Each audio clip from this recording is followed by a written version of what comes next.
This is from the 10th chapter of Matthew. These 12 Jesus sent out with the following instructions. Go nowhere among the Gentiles and enter no town of the Samaritans, but go rather to the lost sheep of the house of Israel. As you go, proclaim the good news. The kingdom of heaven has come near. Cure the sick, raise the dead, cleanse the lepers, cast out demons. You received without payment, give without payment. Take no gold or silver or copper in your belts, no bag for your journey, or 2 tunics, or sandals, or a staff, for laborers deserve their food.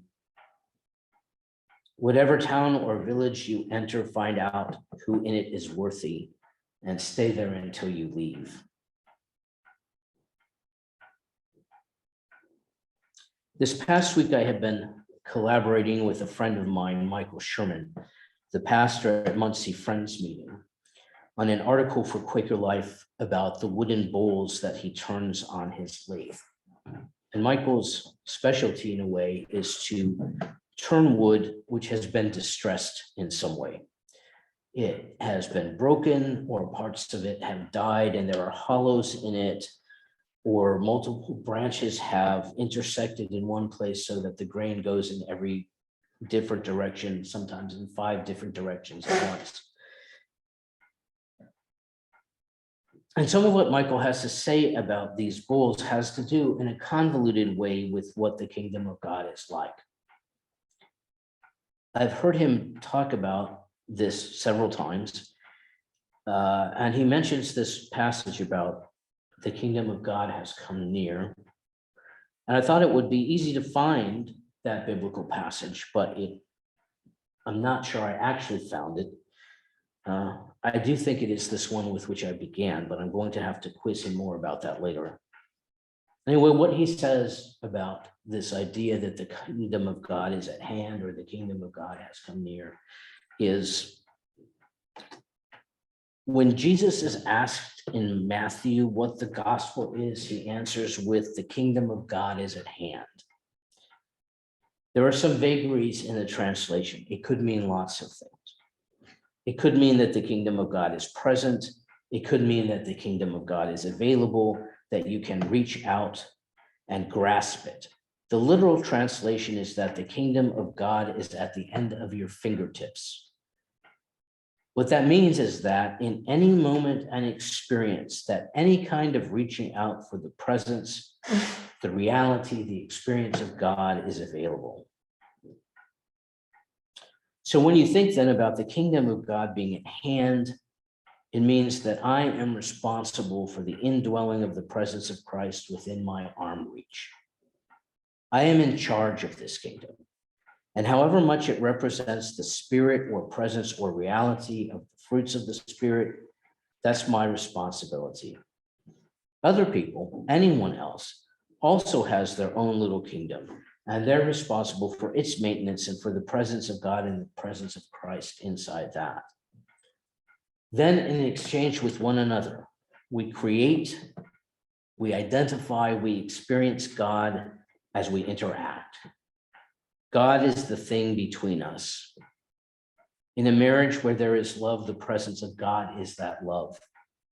When there's peace, hope, and joy in any kind of interaction, the presence of God, God's Spirit, is there.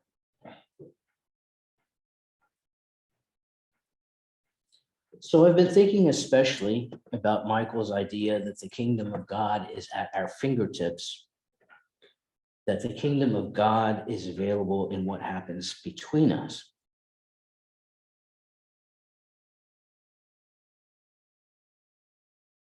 Friends have been supporting me and Susie as I prepare for my month in Africa. How you thought about what I would need even before I was able to think about it. How you thought about the expenses I would incur and the preventatives that would keep me healthy. And also how I would worry about what was happening here in my faith community while I was gone. And in all of that thinking on your part, I have to say that this is a place where I have been experiencing the reality of God's presence and action in my life. in the care that you have extended to me, and in the care that you have extended to each other. I don't know if I have mentioned that Friends United meeting staff, after they had worked full-time for 5 years, are, in theory, granted a 3-month study leave, what others might call a sabbatical, to work on a project that will ultimately contribute either to the betterment of their own work or to the advancement of Friends in general. I am several years overdue for my sabbatical, and because of the chaotic fluctuation of staff in the past few years, it is still not entirely clear when it might occur. But one of the reasons that I have been given so much time in Africa is to get started on my proposed sabbatical project. I'm hoping to create a book of pictures and words that can show the difference that faith makes in a faithful person's life, that living in conversation and relationship with God is able to shape the form of a person's life as surely as their economic underpinnings and the social class to which they belong. And it might be useful here to know that I was a history major in the 1980s at a time when the height of historical explanation was to show what something meant economically. And every explanation for why something happened the way it did had to do with economics. And I was studying religious history, and I didn't believe that. But that argument about whether faith shapes people's lives or faith can shape people's lives, or whether it all boils down to economic shaping people's lives has underrun everything I had done since I was in my 20s. It's always there, that argument for me. And so here it is again. The idea that faith can be as life-determining as economics has been a lifelong conviction. But I also know, because the visual depiction of faith has been a major component of my work for the last 7 years, how really difficult it is to make that argument visually. It's not at all in the same category as documenting how you make a Panama hat, which I have done, or even how you bring a piece of music together in an ensemble, which I have done. Faith as the motivator for action is entirely unseen. And if you're lucky, you can visually depict someone doing something unusual. You can depict compassion, caring, you can depict the acts of mercy, but you almost have to have words to describe how faith motivates the actions you can document. And often, this is a point about which people are not able to be especially articulate. Even people you would think would be able to make a more or less direct connection between this is what I'm doing and this is why I'm doing it because of my relationship with God. Even people like pastors and chaplains are not able to be articulate about the reason that I am wiping this person's brow is because of my relationship with God. They're just not able to say it. I don't know why, but that's my experience. So ultimately, while I'm excited to start on my sabbatical project, I'm also really aware that I could fail at it, that I could put all of my energy and a considerable outlay of resources, my resources, other people's resources toward this body of work, and then wind up with a lot of pictures and words that are not ultimately persuasive to anyone about the meaningfulness of faith and the meaningfulness of living in conversation with God. And so I'm excited, and I have a huge fear of failure at the same time. But this is another area in which I'm experiencing the kingdom of God at my fingertips. Because although I don't necessarily believe that I will be able to do this work, I'm actually pretty sure that you all believe that I can. That is what I surmise from your more or less unceasing encouragement of me in the words that I put together in my sermons.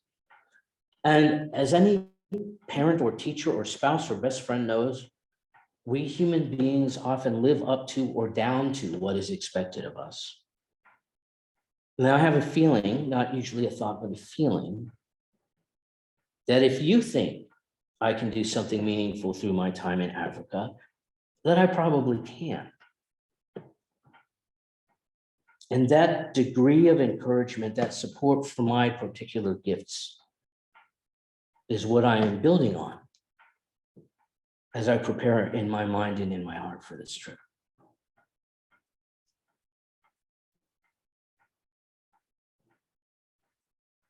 There's a guy whose name is Bart Campolo. He's the son of a pretty famous evangelist named Tony Campolo.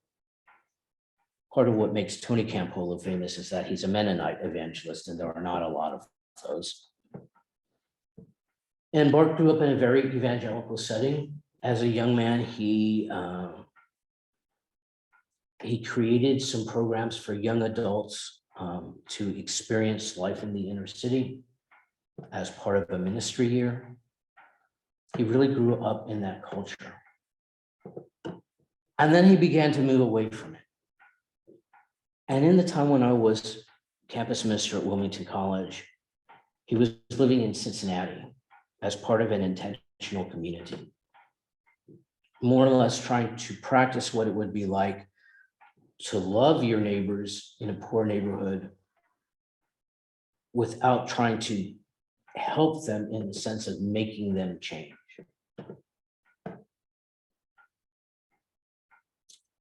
And during that time, I asked him to come to Wilmington College and speak, and he gave a lecture and he spoke to some classes.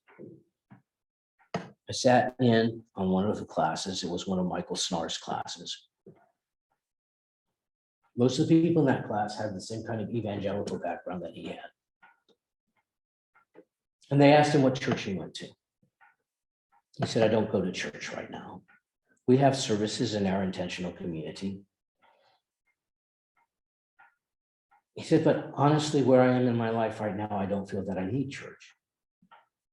When I find out that people are getting together in church basements to figure out who's going to take care of who, where the clean water is going to come from, where the food is going to come from, when it all collapses, then I'll go back to church. Then it will be meaningful to me. But until then, I don't know that I need it.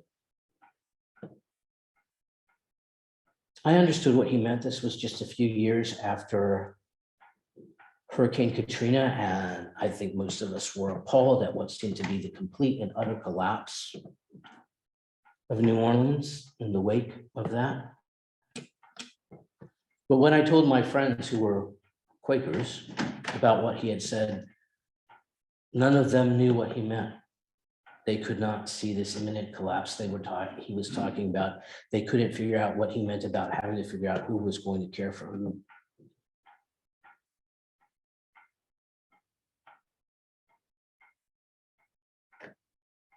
I know many more Quakers now who believe that some kind of collapse is imminent. But I also think maybe what we need to be planning for in the church is just not the complete collapse of civilization.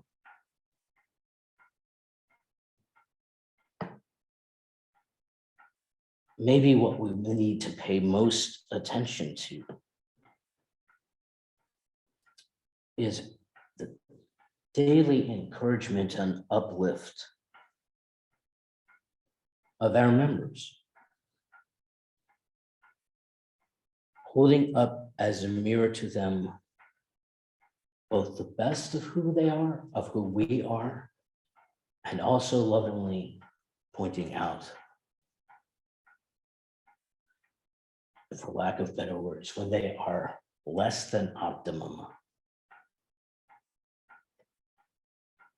There are not many places in the world that are willing to say this is you at your best, or to say you're better than that.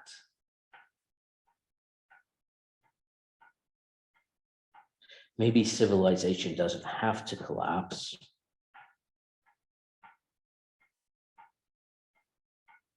For us to find the kingdom of God right where we are right now.